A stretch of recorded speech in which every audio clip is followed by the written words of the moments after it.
State and Territory ministers will meet in Melbourne tomorrow to discuss energy security and renewable energy after the Prime Minister labelled the targets of some states as unachievable and ideological. I spoke to the Queensland Energy Minister, Mark Bailey, ahead of the meeting, and he says it's the federal government that needs to have a more ambitious renewable energy target.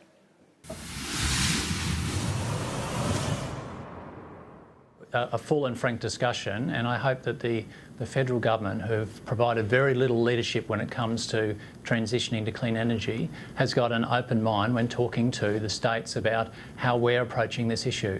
What we've seen over the last number of years has been the federal government taking a very anti-renewable energy approach to these things, and I think we'd all hope for better under Malcolm Turnbull, but it's been really unfortunate in the last 10 days to see attacks on states that have shown leadership in this regard. We don't seem to have seen much change in terms of policy towards renewable energy from the Turnbull government. What kind of assistance to transitioning to renewable energy are you talking about? What do you need from the federal government?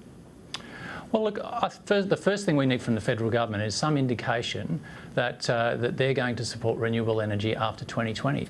At the moment, they've got no policy beyond 2020, which is only 3 years or so away. And so in that vacuum, states like Queensland, like South Australia and Victoria have gone into that gap and charted a path forward. And in Queensland, for instance, we've got a 50% target by 2030. We've got a very high calibre expert panel with a private sector bias that will be bringing down a report over the next couple of weeks that will chart a number of pathways to that target. These are people that are highly respected in the energy field, and we think this is going to be a very solid contribution to this debate.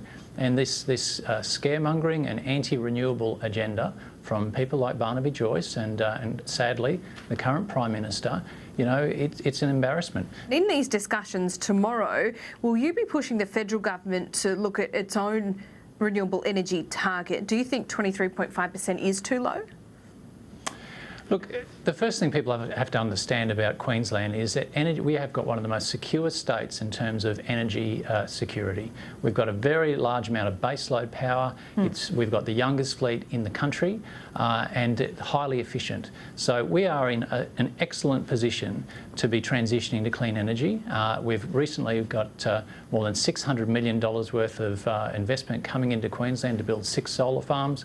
There is no issue whatsoever of energy security in Queensland. And sorry to interrupt, Minister, but the reason that you have no issue about energy security is that you're still very much underpinned by, when it comes to baseload power, by the coal industry. Is that correct?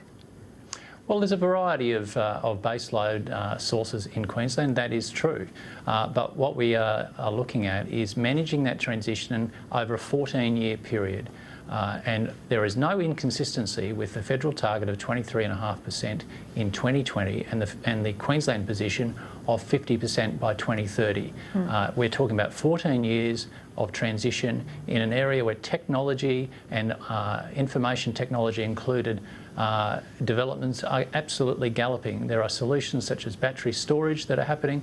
We've got a solar farm going into Cape York that will have battery storage being built into it in the next 12 months. So if the federal government would only listen to the states rather than doing this megaphone approach to things where we hear about things through the media but they don't pick up the phones to the states and talk about these issues, then it's very hard to get that cooperation going. We should be having a real dialogue, not this sort of slanging match through the media. Queensland's mix of energy is coal, gas and solar. That is the makeup there. I think there's only one wind farm that's been approved but hasn't been built yet.